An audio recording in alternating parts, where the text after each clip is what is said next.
Muito bem. Vamos lá. Então, o The Great Reset, esse novo mundo dos negócios, na verdade, surgiu esse tema há mais ou menos um mês atrás, quando o CEO do Fórum Econômico Mundial anunciou qual seria o tema do encontro de 2021, de janeiro de 2021, que eles também não têm certeza se será um encontro presencial ou virtual, que é aquele famoso encontro de Davos, né? E o tema é o novo mundo dos negócios, né?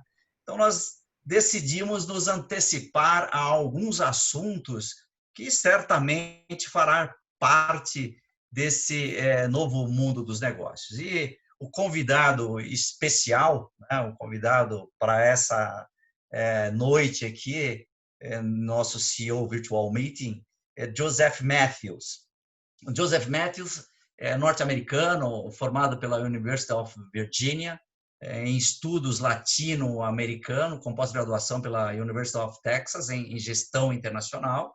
Veio para o Brasil em 1976 e seguiu uma carreira exitosa de 35 anos como executivo em grandes multinacionais americanas, europeias, tais como Citibank, Arco Petroleum, Baterias Rayovac, Varta e Johnson Controls, onde eu tive o prazer de conhecer o Joseph Matthews. Joseph Matthews é especialista em gestão geral, tem desenhado e coordenado projetos no Brasil, Argentina, Venezuela, Colômbia e México, em fusões, cisões, e tem intermediado aquisições de empresas nacionais por grupos internacionais. Atualmente, ele é presidente da Emaus Consulting Limitada.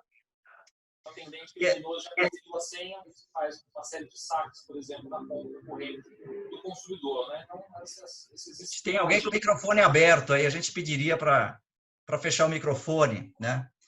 E ele é especializado em gestão interina e desenvolvimento de executivos. Então, esse é o nosso convidado e daqui a pouco ele vai falar. Mas antes de dar o início aí para o Joseph colocar essa experiência de aprendizado que ele tem ao longo aí desses 35 anos de carreira exitosa, e agora ele coloca todo esse conhecimento e todo esse aprendizado à nossa disposição, né? Queria trazer a frase do Klaus Martin Schwab, então fundador e presidente executivo do Fórum Econômico Mundial, e ele traz aí uma frase que é realmente para a gente refletir, né? Ele diz o seguinte: a pandemia representa uma rara, mais estreita janela de oportunidade para refletir, reimaginar e redefinir o nosso mundo. E aí, as três palavras, aí eu diria três verbos, são extremamente importantes nesse novo cenário, nesse novo mundo dos negócios. Primeiro, é refletir, né? E a gente espera que esse encontro de hoje ele gere aí alguns insights que levem todos os participantes a refletir sobre esse novo cenário. O segundo verbo é reimaginar, né? A gente vai ter que repensar um cenário de negócios diferente. As relações comerciais certamente serão diferentes. A maneira de prospectar clientes certamente será diferente. A maneira de entregar resultados também será diferente. E, claro, para ser diferente, a gente vai ter que redefinir algumas coisas. Então, eu diria assim, três verbos que a gente não pode esquecer nesse cenário. Reflexão, imaginação, imaginar, reimaginar e definir e redefinir, né? Isso é extremamente importante. Fica a frase aí de abertura para uma reflexão bem profunda. E eu reforçaria um aspecto importante, que é a questão do futuro como data, né? No passado e no presente, a gente normalmente dizia o seguinte: olha, o futuro daqui a algum tempo, e a gente até estabelecia, né, um horizonte futuro de 1 ano, 2 anos, 5 anos, né? Era o médio, o curto prazo, o médio prazo e o longo prazo. Dentro desse cenário, dentro desse novo mundo dos negócios, futuro não é mais um prazo, é uma mentalidade. A gente tem que ter essa mentalidade futurística, né? essa mentalidade exponencial, né? Pensar sempre no aspecto de exponenciar, né? O crescimento é exponencial. Está aí, né, a própria pandemia para nos dar uma lição de matemática sobre o que é exponencial. Tem um aspecto combinatorial também, né, que é a coisa das muitas probabilidades. O do convergente e o holístico. Esse é o cenário que se apresenta para a gente, e esse é o novo mundo dos negócios, né? Nós estamos no ponto de partida do progresso exponencial, né? Eu acho que já há uns 2 anos vem se falando, 2, 3 anos aqui no Brasil, da indústria 4.0, vem se falando do quarto ponto de inflexão da história da humanidade, vem se falando que o crescimento e o pensamento já não é mais linear, tem que ser exponencial. Então, qualquer pensamento linear ele vai ser judicial. Ou seja, os prognósticos continuam apontando para grandes mudanças e mudanças maciças no pós-Covid. No encontro passado, o Joseph participou e ele usou o seguinte, ele falou, olha, nós teremos mudanças tectônicas, né? São mudanças de grande impacto, né? E que vai trazer, naturalmente, para nós aí as famosas janelas de oportunidades. Trarão, naturalmente, ameaças também, mas se nós estivermos preparados, certamente nós vamos enfrentar com desenvoltura tudo isso. E aí, eu queria, antes de dar a oportunidade, e que para nós é oportunidade, para todos nós, essa oportunidade de ouvir o Joseph falar, fica aí uma coisa importante, é valorizar a experiência, né? Então, quanto mais a gente olha para trás, mais para frente a gente pode ver. A frase é de Winston Churchill, né, que fala da importância de a gente aprender com o passado, né, de não desconsiderar o passado. E aí, eu acho que eu e o Joseph, se a gente somar as nossas idades, dá 120 anos, no mínimo, né, de história e de experiência, que a gente quer compartilhar com todos vocês aí. Então, eu queria entregar para o Joseph. Joseph, fica à vontade, esse slide é teu, dá aí uma aula para a gente aí sobre o teu aprendizado, sobre a tua experiência. Comenta um pouco de você aí, Joseph. Obrigado, Joseph. Ok, só para ver, então, não sei, eu estou vendo meu slide, primeiro slide aqui, são 5 slides. É uma pequena história, um conto que eu vou repassar para vocês, que talvez dure uns 7, 8 minutos. E no final, eu queria dar uns 7, 8 bullet points da minha visão aonde estamos nessa crise aqui, ou nessa mudança de paradigma. Quando eu falo mudança de paradigma, é como realmente placas tectônicas estão se deslocando. O planeta é o mesmo, mas a configuração é diferente. É um pouco de sal com pimenta, doce com amargo. Tem que saber dosar a coisa de maneira de equilíbrio aqui. Então, estou vendo aqui uma tela de... em primeiro lugar, todo mundo está me ouvindo? Espero que sim, que eu agora estou apenas falando para minha tela aqui, só para que eu... ok, está ouvindo, normal. Good, good, very good. All right, eu queria, além de mais de 40 anos em international business, gestão internacional de empresas, uma coisa que eu aprendi cedo, foi ensinado, tem uma boa base em artes liberais, quer dizer, como funciona o ser humano. A tecnologia humana está dobrando a cada 18 meses. Na década de 60, a tecnologia humana tem pessoas com algum som no fundo, então espero que vocês continuem me ouvindo. A tecnologia estava aumentando a cada 3 em 3 anos. E a previsão, dentro de 5, 6 anos, estamos olhando uma dobra de conhecimento humano a cada 9 e 10 meses. Isso aqui realmente é estrondoso, mas o que não muda desde a época dos egípcios, dos bizantinos, dos romanos, gregos e os babilônios, que a natureza humana não mudou nada. E isso realmente é um convívio, às vezes, difícil, principalmente numa crise dessa que estamos passando, não apenas do nível local, regional, nacional, mas mundial. Então, eu queria compartilhar com vocês uns 4 ou 5 slides, tirando um evento de crise no século XVIII, século XIX, século XX, que nos traz aqui no século XXI, e vai ver uma coisa que é muito comum a todos, é que quando aparece a crise, ou uma crise, sempre aparecem desafios. E com esses desafios tem 2 tipos de pessoas, seja jurídicos ou pessoas físicas. Um grupo foge da oportunidade, que não sabe lidar, não sabe o que está acontecendo, e outras pessoas passam pela janela de oportunidade, agrega valor e tem uma posição preeminente nesse novo normal que está se formando rapidamente. Então, deixa eu começar com esse primeiro slide. E eu imagino que muitos de vocês sabem esse título, mas eu vou fazer uma tradução literal. Escrito por Thomas Paine, um famoso escritor, filósofo e um dos membros da Revolução Americana do século XVIII.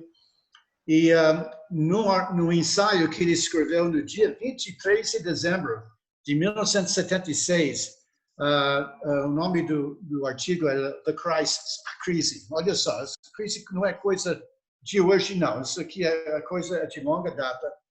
Ele diz em inglês, "These are the times that try men's souls." Cada criança, cada aluno americano é obrigado a aprender isso, porque em 23 de dezembro de 76, a Guerra da Revolução contra os ingleses já estava em pleno vigor, e os americanos estavam apenas uma derrota de perder toda a guerra e talvez os Estados Unidos não existiria. Então, ele começou o artigo que literalmente sacudiu o país, diz que esses são os tempos que testam a alma dos homens, ou da humanidade, melhor assim, modernamente falando. E 3 dias depois, George Washington teve sua estrondosa vitória em Valley Forge e a guerra mudou e o resto é história. Então, mostra que nós mesmo, nesse pleno século XXI, 8 de julho de 2020, a crise está em nossa volta, mas nós não somos monopolistas de crise. Já temos gerações antes da gente que são muito acostumado com isso e cada um lidera de maneira diferente. E eu diria que nós estamos na época, nesse momento, em 2020, com uma crise que está testando nossas almas, testando nossa fibra aqui. Então, virando um pouco do cenário americano do século XVIII, isso foi realmente a hora mais negra, mais escura, mais nefasta da Guerra da Revolução, e depois, baseado em ações de homens e mulheres comuns, viraram o jogo. Então, Daniel, se você podia para a próxima, vamos pular para o século XIX, para nossos amigos que nós dizemos em inglês, across the pond, do outro lado do laguinho, que é o Oceano Atlântico, na Inglaterra. Isso é 1859, mais ou menos um século depois. Vocês vão ver uma certa sequência aqui, que essas coisas, essas grandes crises, têm um ciclo internacional de 75 anos a 100 anos. Vem uma onda dessa. Então, a cada 3 ou 4 gerações, vem realmente essa tsunami que muda, sacode tudo e muda tudo. E o nome desse romance que Charles Dickens também nós, mesmo nos Estados Unidos, tinha que fazer um ano de literatura britânica e Charles Dickens é um dos mais conhecidos. Em 1859, escreveu um famosíssimo romance que em inglês se chama The Tale of Two Cities, o conto de duas cidades.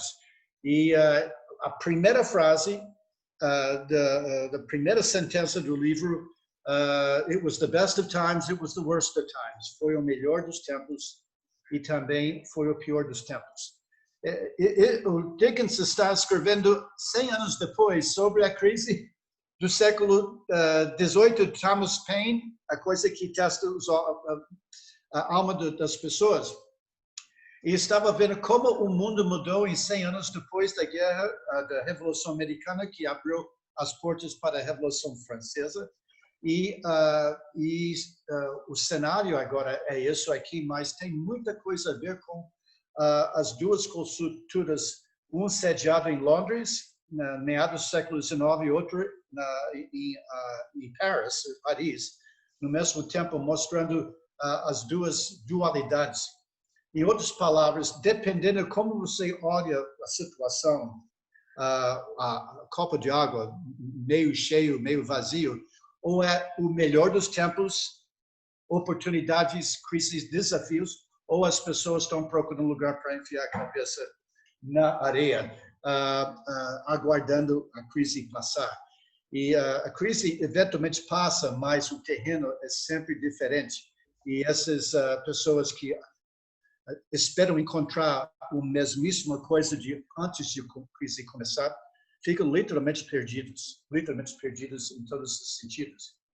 Então, isso aqui é um snapshot, uma fotografia de um famoso escritor pegando realmente o pressão sanguínea da sociedade no meados do século XIX. Agora vamos entrar no túnel do tempo e pular para frente e apertar o botão para o século XX. Esse é um filósofo americano, aliás, nascido na Espanha, mas ele veio para os Estados Unidos como criança, 4, 5 anos, George Santayana. E em 1936, que é mais ou menos 70, 80 anos depois do Dickens, ele nos deu uma lição, uma aula sobre lições aprendidas. E o que ele escreve aqui, vou dar a tradução direta para português. Olha só, isso aqui é uma das coisas que eu aprendi antes de chegar aos 20 anos, não estava nem na faculdade, mas nunca esqueci isso. Tem tanto pessoas físicas, sociedades, comunidades, nações, esses que insistem em não lembrar dos erros do passado, são absolutamente condenados a repetir os mesmos erros no futuro. Mesmo com toda essa tecnologia, a natureza humana não muda. Cada geração tem que saber as lições aprendidas. Porque se a lição não é aprendida, é uma lição perdida. E isso realmente é a diferença entre o melhor dos tempos e o pior dos tempos que vamos estar encarando com esse atual crise aqui. Então, qual foi o aspecto, o conteúdo sociedade que George Santayana estava escrevendo? Para os que lembram um pouco da história, em 1936, isso era a véspera da Segunda Guerra Mundial. Os nuvens pretas da guerra, que foi realmente o pior desastre em termos bélicos de toda a história da humanidade, estava para acontecer e Santayana estava avisando: olha as lições aprendidas entre as linhas da Primeira Guerra Mundial. Se a gente não presta atenção a estas coisas, vamos repeti-los, e a sociedade humana repetiu essa dose da Primeira Guerra Mundial em dobro da Segunda Guerra Mundial. Então, estou usando a comparação de Primeira e Segunda Guerra, mas pode ser em qualquer sintoma ou aspecto ou plano contextual. Isso realmente é uma das coisas que você aprende algumas lições na vida, e George Santayana acertou em cheios aqui. Tem lições para serem aprendidas e implementadas, senão a lição perdida é realmente uma oportunidade completamente perdida. Sobre a Segunda Guerra Mundial, último slide, eu fui da Força Americana, venho da família de oficiais da Força Americana. Então, somos muito rivais do outro lado do assunto, são o pessoal da Marinha. Mas eu queria mostrar uma coisa sobre um famoso almirante americano da Segunda Guerra Mundial, que vai ser nosso último slide, Admiral William F. Halsey. Então, Daniel, se você podia mudar para não, desculpe. Antes de entrar para Halsey, eu queria tirar um pouco dos cenários mundiais. Vamos voltar para os crises brasileiras. All right. Esse aqui é um slide, esse é o penúltimo slide. É um pouco técnico, mas como vocês viram na minha biografia, eu fiz estudos latino-americanos e gestão internacional, e um dos países de especialização foi o Brasil. Eu montei esse slide uns 2 anos atrás e eu atualizei isso para uma apresentação numa faculdade ano passado. Olhando as crises, eu não vou entrar em muito espaço, mas as crises são cíclicas, porque a natureza humana é cíclica aqui, não muda. Olha o seu país dos últimos, começando com 1900, 120 anos. Olha só, 5 crises aqui, 5 crises, 5 colapsos, e o Brasil se modificou a cada vez. O primeiro, que eu chamo de política café com leite, para esse negócio dos paulistas e os mineiros, pode ser chamado também chamado Velha República, ou eu chamo da fase civil número 1. Durou 30 anos, entrou em colapso, não funcionou mais, entrou o golpe de Vargas e o Estado Novo para 24 anos. Para os que conhecem um pouco da história de vocês nessa época, toda a parte de direitos para trabalhadores pegaram ganchos do que estava acontecendo nos Estados Unidos, na Europa, mas também outros problemas e outros hábitos maus entraram, e isso entrou em colapso com o suicídio de Vargas em agosto de 54. Aí entrou a fase civil número 2, que é uma mistura com civis e militares, e foi uma época muito tensa. Eu tenho livros aqui dessa época, aqui, bem antes da minha época, mas acabou, foi um ciclo muito curto, entrou em colapso com, vocês podem chamar intervenção militar, golpe militar, e esse próximo ciclo, a ditadura militar, governo militar, durou 26 anos. Finalmente extinguiu-se, entrou em colapso e começou a direita já em 1990, e mais o atual ciclo que eu chamo de fase civil 3, que começou em 1990 com Collor, e agora estamos, olha só, completando 30 anos. Se você olha esse gráfico dos crises brasileiras, os ciclos, 120 anos, 5 ciclos, é mais ou menos 25 anos, média para cada ciclo, crise, colapso e novo normal. Nós estamos literalmente no limite do ciclo que mais durou antes, que foi a política café com leite. Então, pessoal, o próximo ciclo não é questão de se vai acontecer, é quando vai acontecer. Mas o Brasil não é um país que popula um planeta à parte. Nunca aconteceu o que está acontecendo. Estamos na fase de entrar no novo ciclo brasileiro, aí entra esse ciclo do Covid-19. Isso é inédito. Por isso, esta crise é completamente diferente dos anteriores.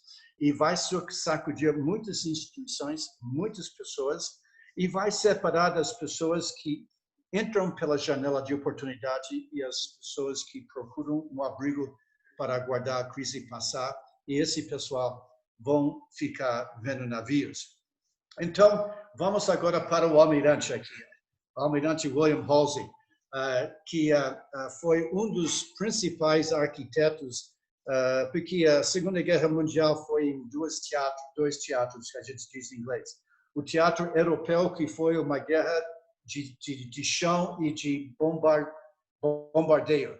Mas o outro teatro foi o Teatro do Pacífico, que foi uma guerra naval. E William Halsey, almirante de 5 estrelas, almirante de frota, foi uma pessoa muito assim, sem descrição, não era família tradicional militar, subiu através de habilidade, conhecendo e aproveitando de oportunidades. Então, no final da guerra, em 1945, um repórter perguntou, senhor Almirante, que seria a sua opinião da sua contribuição para a vitória nesta Segunda Guerra Mundial? Olha o que ele falou, que não existe grandes homens, apenas existem grandes desafios em quais os homens comuns, referindo a ele e muitos outros, são forçados pela necessidade do momento, e nós estamos no momento agora, a confrontar esses desafios e superar esses desafios. O nome dele é William. William, em inglês, o diminutivo é Bill, mas pela fisionomia desse almirante, ele era chamado de Bull. Bull é touro. Olha só, o cara realmente não brinca em serviço. Ele nunca fugiu, procurou um buraco para esconder-se durante esses desafios e se tornou realmente um dos heróis da vitória da Segunda Guerra Mundial. E uma lição para todos nós aqui é que o desafio aparece e as pessoas comuns, normais, são forçadas a subir no palco e confrontar esses desafios e superá-los. E quando são superados, aí aparecem as oportunidades que duram muito tempo. Então, esses são os 4, 5 slides dos últimos 250 anos, mostrando que crise sempre está conosco. De vez a cada 70, 80 anos, 90 anos, vem a super crise, super desafio. E isso são apenas fotografias no passado de pessoas comuns que se tornaram pessoas extraordinárias porque eles estavam no lugar certo, a hora certa, com a atitude certa. Eu queria deixar, antes de a gente abrir o palco para o debate, a conversa como um todo, alguns pontos que eu queria levar, como eu, Joseph Matthews, pessoalmente está vendo essa crise de Covid-19. De um lado da moeda é uma crise, outro lado desafio, e conjuntamente chama de desafio. Esse assunto, essa crise de Covid-19 é muito diferente de qualquer outro choque externo que a gente vê nas nossas vidas aqui. É um evento que vai mudar as regras do jogo, não apenas o jogo em si, mas as regras. Outro ponto, esta crise vai empurrar novos modelos de negócios para prosperar e, ao mesmo tempo, vai acabar destruindo outros modelos econômicos, outros modelos de gestão. Com certeza, como as outras crises têm feito. Então, eu diria que as abordagens antigas dessas crises que temos visto, essas crises menores, não vão funcionar esta vez. Então, vamos ter que fazer um reset. Reset, em inglês, significa desliga o carro e liga de novo. Desliga o computador e boota de novo. O computador é o mesmo, os dados dentro são os mesmos, mas vai ter uma configuração bem diferente, que vai ser algo que vai ser uma plataforma para ir para frente. Outra coisa, mais os 2 ou 3 bullet points, eu já entrego a palavra para Daniel.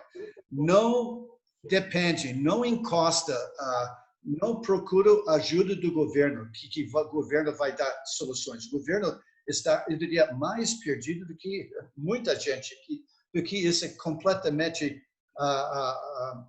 sem precedente. É só ver o que os políticos no mundo estão tentando fazer, baseado, às vezes, eu acho isso, eu acho aquilo, e estamos tendo que conviver com isso. Por isso, Daniel mencionou algo que é a minha reação. Isso, pandemia, estamos lidando, mas às vezes, quando os políticos tomam decisões que eu diria que não tem muito pé no chão, a pandemia vira um pandemônio. Temos que saber lidar dentro da crise com pandemônio. Então,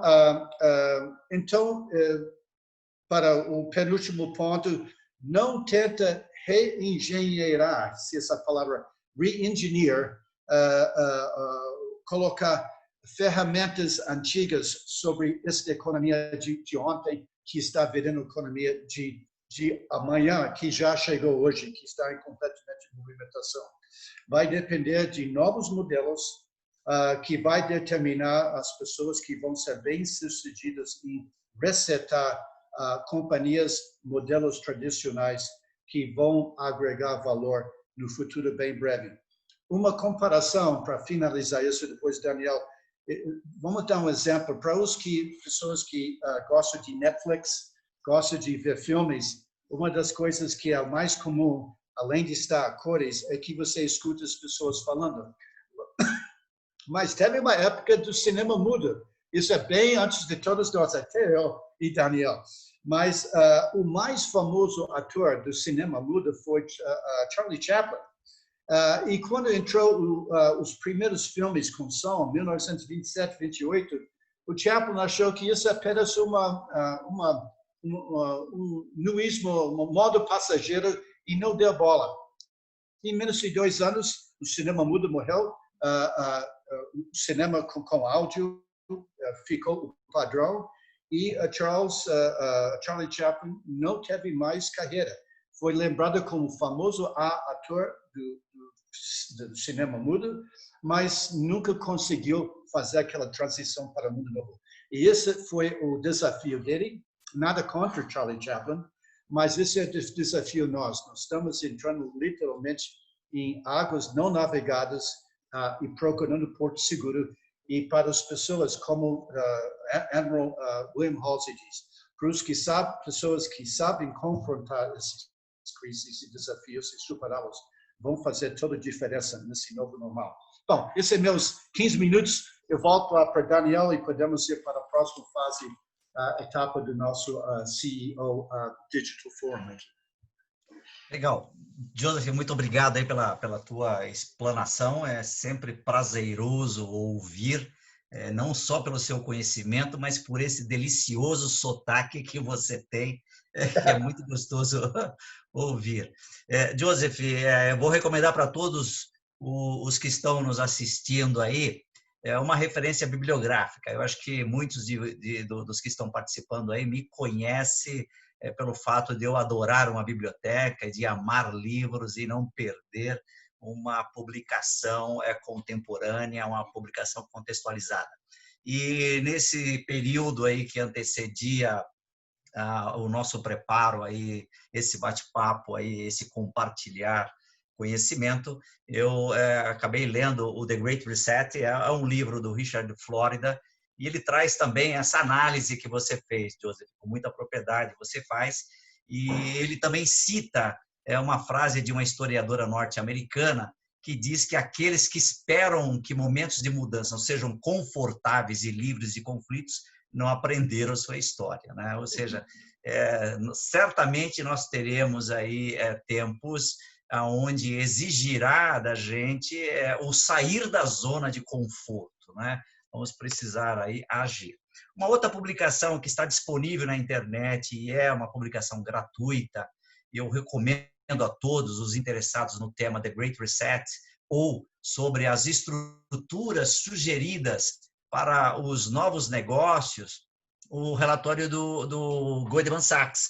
É um relatório que traz alguns dados econômicos e é interessante. Ele fala também de 3 elementos importantes sobre preservar aquilo que é possível preservar, consolidar novos valores, consolidar novas abordagens e inovar. Ele diz, o relatório aponta que essa talvez seja a tríade dos novos negócios e a maneira de agir, né? Gosto da ideia, mas também gosto de lembrar de alguns temas que precederam a crise e foi amplamente abordado em palestras, em temas que falavam do futuro, que era o cenário VUCA. O VUCA era de alta volatilidade, de incerteza muito grande, de ambiente extremamente complexo e ambiguidade. Bem, o que a gente vive hoje é exatamente aquilo que há 8 anos atrás começava a se falar no Brasil, né, do BUCA, o cenário VUCA.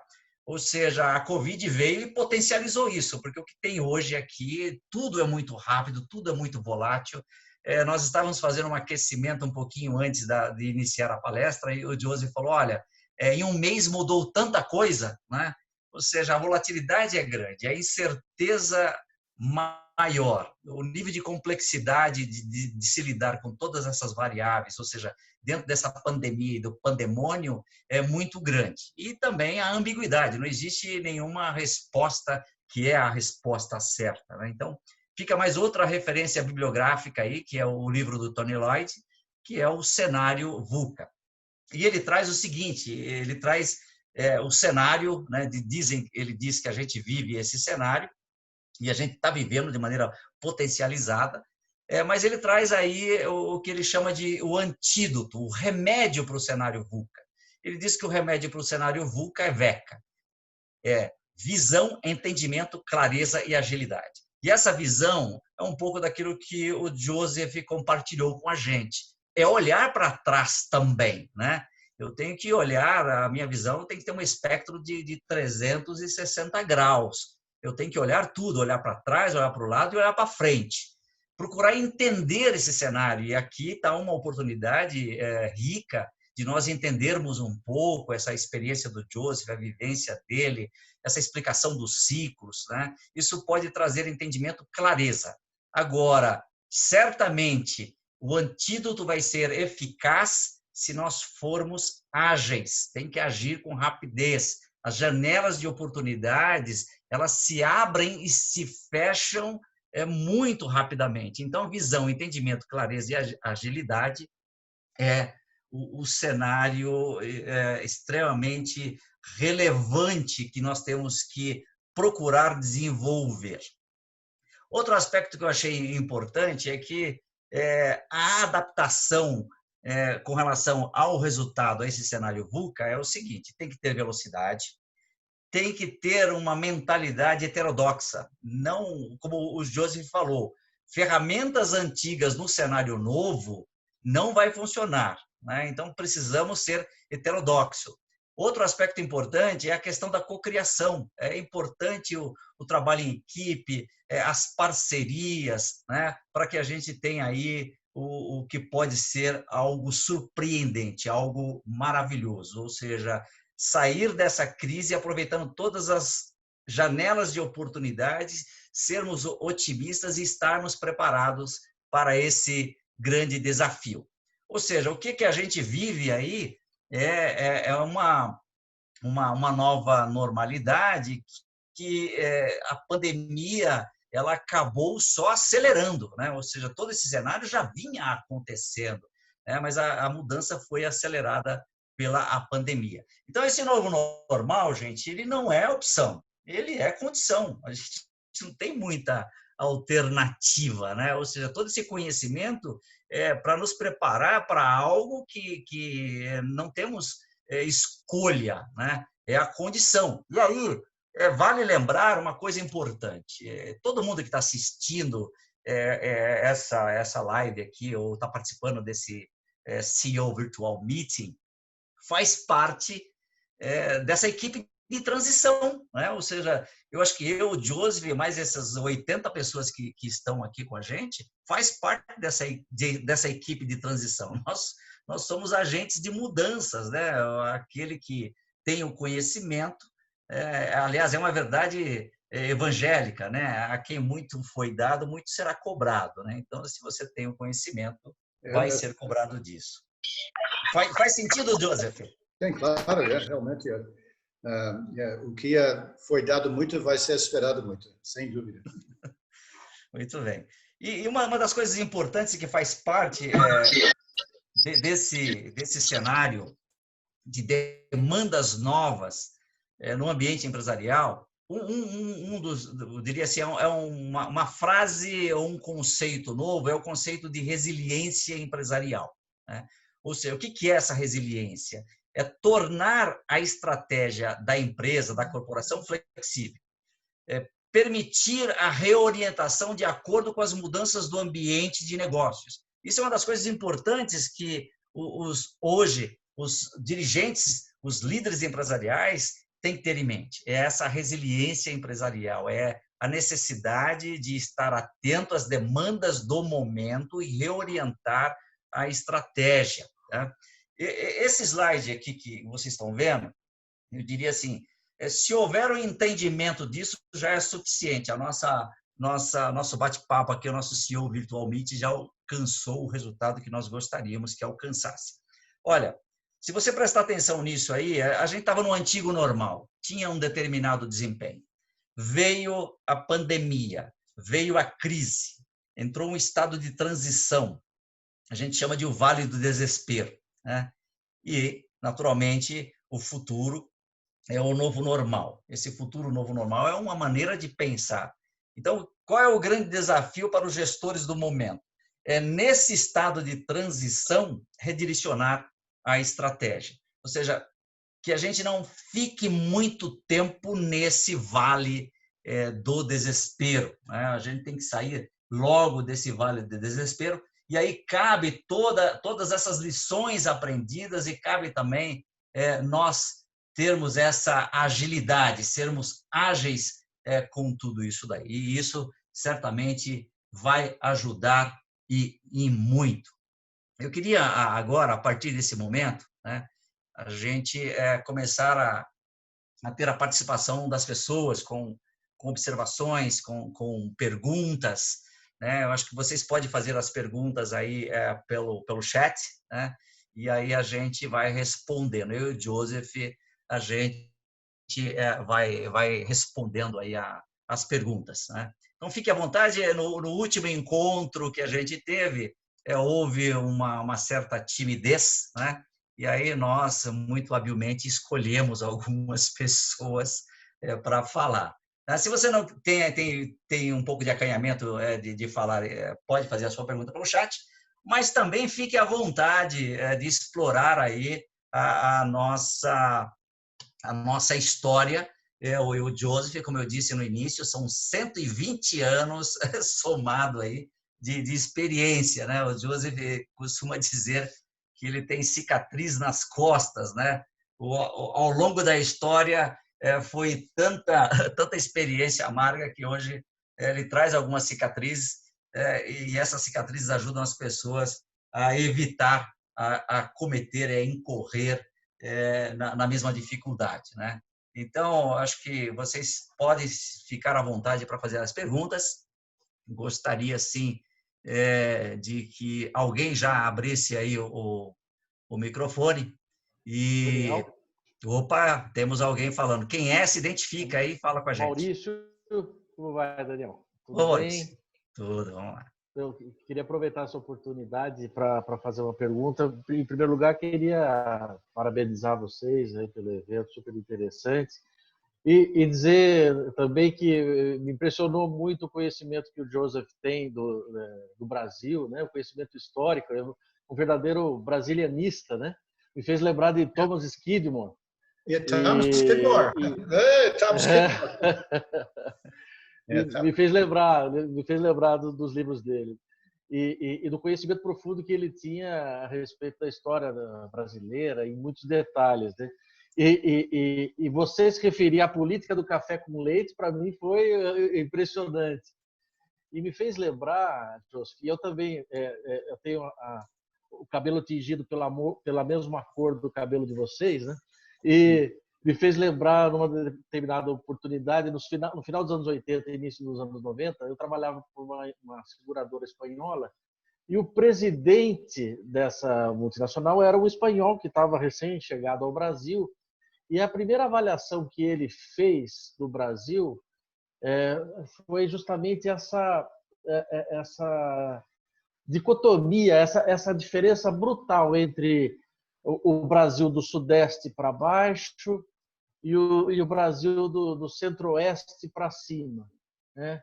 Dizendo que o Brasil do Sudoeste para baixo, e quando você falou de política de café com leite, me fez lembrar disso, ele dizia que era um Brasil muito mais bem preparado para superar a crise de então, né? Como você disse, a crise sempre foi cíclica, e naquela oportunidade a gente teve inflação que se chegou até a 82% ao mês, uma coisa louca, que foi o grande desafio daquela época. mas esse presidente espanhol dizia que o segundo desafio era fazer esse reequilíbrio do Brasil, né? Essa unicidade do Brasil que até então não existia. Eu queria perguntar a você se você enxerga que de lá para cá a gente evoluiu um pouco em relação a esse sentido. E uma segunda pergunta, se você me permite, apenas uma curiosidade. O que lhe despertou o interesse em estudar a América Latina e o Brasil, particularmente? Obrigado.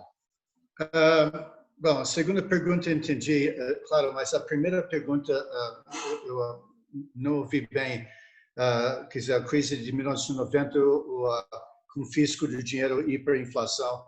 Pela fisionomia da maioria das pessoas, vocês só viu isso no livro de história, mas isso, pelos cabelos brancos, já passamos por... Aquilo foi aterrorizante aquele ano. Março de 90, nunca esqueço, mas sua primeira pergunta, só para eu focalizar melhor. Pois não, Joseph. Na verdade, nessa época da crise, da inflação, no início dos anos 90, havia assim, uma diferença brutal entre a economia do sudeste do Brasil para baixo, comparativamente ao centro-oeste e norte do Brasil, que era uma diferença brutal avaliada pelo presidente espanhol que eu comentei, da empresa para onde eu trabalhei. Se na sua visão, você ainda vê esse desequilíbrio, dois Brasis dentro de um mesmo Brasil, ou se isso teria melhorado? Essa seria a primeira pergunta. E a segunda é a curiosidade pelo interesse no Brasil. Bom, eu vou tentar responder as duas perguntas no espaço mais breve possível.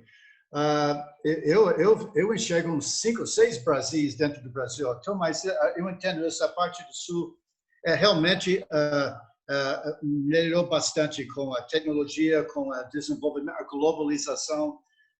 Eu diria que isso melhorou bastante desde a década de 80. Ainda tem realmente muito chão para ir, mas eu diria que teve grandes avanços baseado no grandes investimentos da década de 70 e 80 em infraestrutura que ainda estamos aproveitando até hoje, porque o Brasil não teve esse mesmo investimento em infraestrutura depois do início da década de 90, e está na hora de começar a reinvestir. Mas eu diria que isso realmente, esses dois Brasis se uniram mais, mas ainda tem lacunas para ver, e ainda são desafios para a geração atual e geração futura. Agora, a segunda pergunta é muito pessoal. Eu sou dos Estados Unidos, nasci lá, fui criado lá, tudo isso. Lado do meu pai, de New York City, imigrantes da Escócia, da Irlanda. Mas ele, depois da Segunda Guerra Mundial, ele foi um aviador na Força Aérea. Imagina onde ele foi enviado em 1946. Aqui. E conheceu minha mãe, ficaram 2 anos, voltou para os Estados Unidos e nunca mais voltaram para o Brasil. Então, eu fui criado nos Estados Unidos, naquela época você não via brasileiros. Se eu vi 10 ou 15 brasileiros em 10 anos, foi muito. Agora, hoje em dia, dá 2 passos, você vê 2. Dá mais um passo, tropeça em cima de 5. E assim por diante. Também mudou essa parte aqui. Então, eu vim aqui em 74 para uma visita de 6 semanas para conhecer o lado latino da meus antepassados, sem falar português. E eu fiquei encantado com o Brasil e resolvi concentrar em América Latina, México, Colômbia, Brasil. E o resto virou história. E acabei casando com brasileira também. Então, o ciclo repete. As coisas são ciclos, nos bons sentidos e nos sentidos não tão. faria tudo de novo. Então, mas isso, espero que responda duas perguntas. Então, o que está acontecendo no Brasil no momento, além, me afeta não apenas de um espectador acadêmico e de empresário, mas de um lado muito pessoal, porque realmente o Brasil tem tanto potencial, que só não falta muita coisa para esse país decolar e realmente alcançar o potencial que tem. São poucas coisas, mas depende de vocês. Eu não sou cidadão brasileiro, então eu posso dar palpites e torcer nas arquibancadas, mas esse encruzilhado que chama Covid-19 é uma excelente oportunidade. Cada vez que vem de século em século para realmente o Brasil dar um avanço aqui.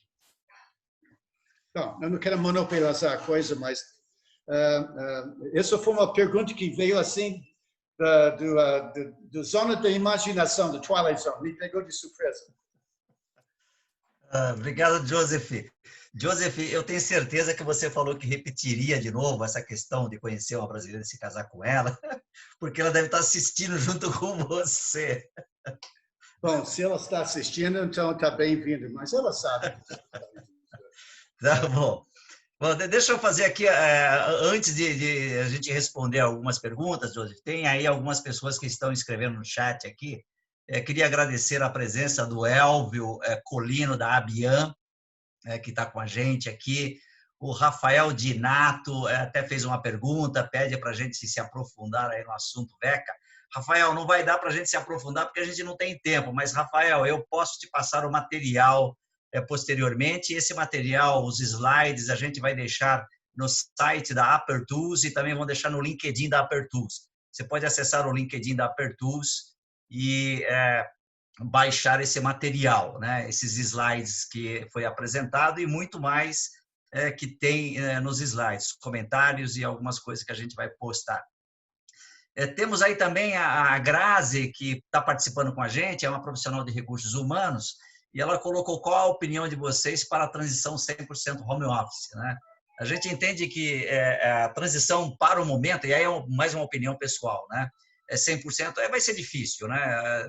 Não é todo mundo que está preparado para isso, nem as empresas e nem os profissionais, né?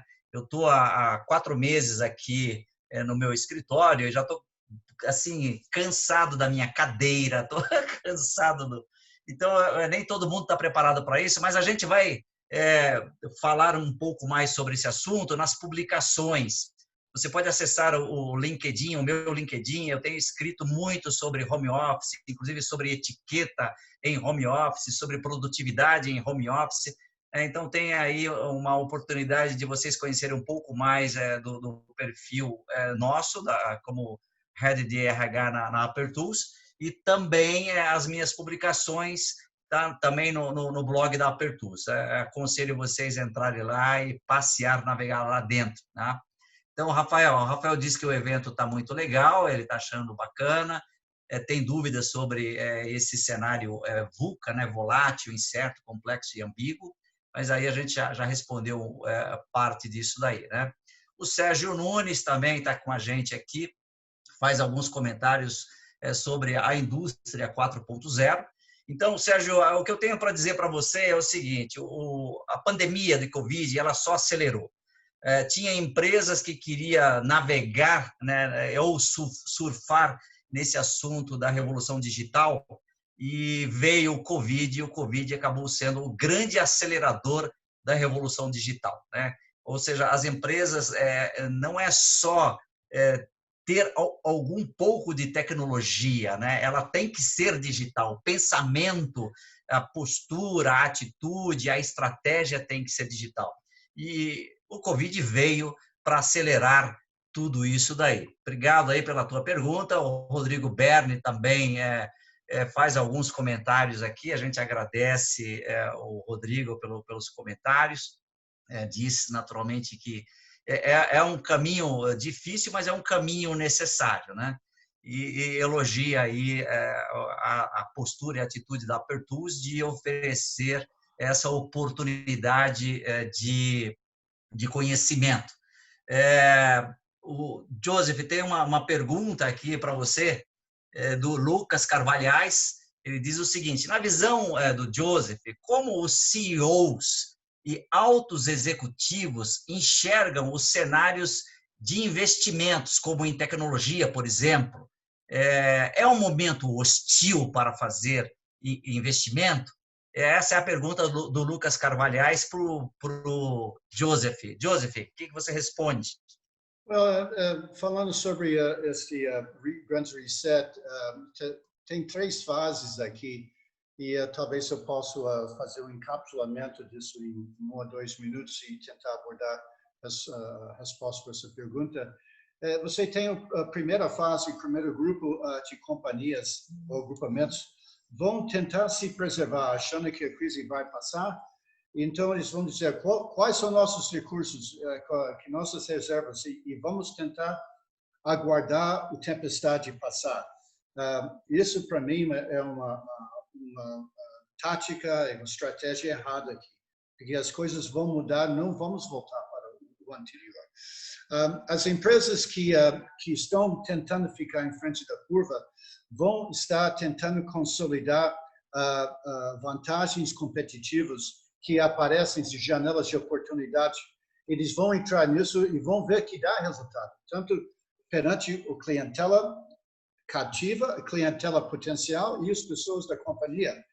Aí isso entra na terceira fase, que é a parte de inovação, é de capitalizar em cima disso.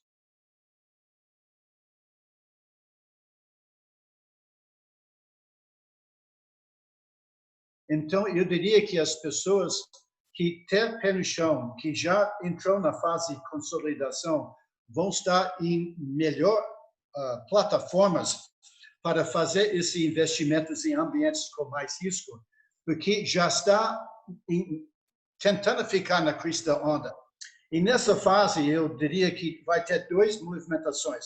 Tem pessoas que vão olhar, será ou não faço investimento, e pode voltar para a categoria de preservação e perder essas oportunidades, lições aprendidas. As pessoas que sabem subir a ocasião, como diz o almirante Halsey, vão poder, com o pé no chão, claro, não sei, são tiros em esmo, vão consolidar essas inovações, agregar valor e criar vantagens competitivas para eles, que não existe para os outros agrupamentos de pessoas jurídicas ou pessoas físicas que não tiveram, sei lá, a palavra em inglês é maxi. Maxi é aquele jogo de cintura para poder, janela, abre, passa, se não fecha e PT saudações. Então, eu diria que isso vai ser uma oportunidade, mas tem que ser realmente com dados na mão e um pouco de coragem, porque isso realmente não é para as pessoas que têm estômago fraco, como se diz em inglês. I hope I answered. Obrigado, Joseph. Joseph, tem muitas perguntas aqui e nós já estamos aí, são 20 horas. Não queria também ultrapassar muito tempo, mas não poderia deixar de mencionar o Beto Vieira, da G2, que está conosco aqui. Ele falou, olha, rapidamente, 2 ou 3 coisas, costumes, processos que vieram para ficar com esta experiência de isolamento social, né? Ele diz assim, 2 ou 3 coisas que irão pegar. Então, eu diria o seguinte, vou tentar responder, Beto, para você. Uma das coisas que a gente percebeu é que tinha alguns elementos, por exemplo, que eram só acadêmicos ainda e que poucas empresas se atreviam, é o capitalismo consciente. É aquela abordagem de a empresa ter mesmo uma razão social, né? É uma razão de existir socialmente. E a gente percebeu que muitas empresas, inclusive a Apertools, foi uma dessas empresas que, preocupada com a comunidade no seu entorno, empreendeu uma série de ações solidárias, né? E eu entendo que isso vai pegar, porque isso é importante, né? E acaba sendo uma tendência. O que era uma possibilidade acadêmica se torna uma realidade. Alguns aspectos no ambiente social que, quando eu digo ambiente social, é no nosso dia a dia, que aqueles que relutavam em fazer compras por internet aprenderam e entenderam que vale a pena confiar, né? Eu mesmo, nesse período aí de praticamente 4 meses, fiz uma série de compras e as compras chegaram em 2, 3 dias e foi uma surpresa extremamente agradável quando você abre o pacote, né? Então, muito legal. Outros aspectos é que, por exemplo, essa questão do trabalho à distância, né? Isso é possível, né? Se trabalhar à distância, é possível fazer negócio à distância. Eu sou professor e aprendi que também é possível dar aula à distância e aprender à distância. Esses são alguns dos aspectos que eu acho que vai perdurar. E as empresas aprenderam também, com a pandemia, que é possível, sim, você melhorar a comunicação. Que a comunicação à distância ela ficou muito melhor do que a comunicação presencial. Eu sei que nas reuniões as pessoas agora são mais pontuais, elas entram no horário certo, saem no horário certo. Então, eu percebo que isso são as boas coisas. Bom, gente, é uma delícia falar com o Joseph, é uma delícia compartilhar assuntos aqui, mas a gente não tem mais tempo e a gente promete para vocês que a gente volta com um assunto novo, né? Aliás, a cada dia que passa sempre tem assunto novo e eu e o Joseph estamos extremamente antenados, acompanhando todas as tendências, né? E certamente estaremos aqui, a Apertus novamente vai nos patrocinar para que a gente esteja aqui trocando ideias com vocês. Queria, para finalizar, deixar o nosso, como foi dito aí, patrocinador Platino, falar. Tem uma pergunta que foi feita pelo ACA, que ele pergunta em qual profundidade deve ser feito esse reset. Ele faz para o Joseph.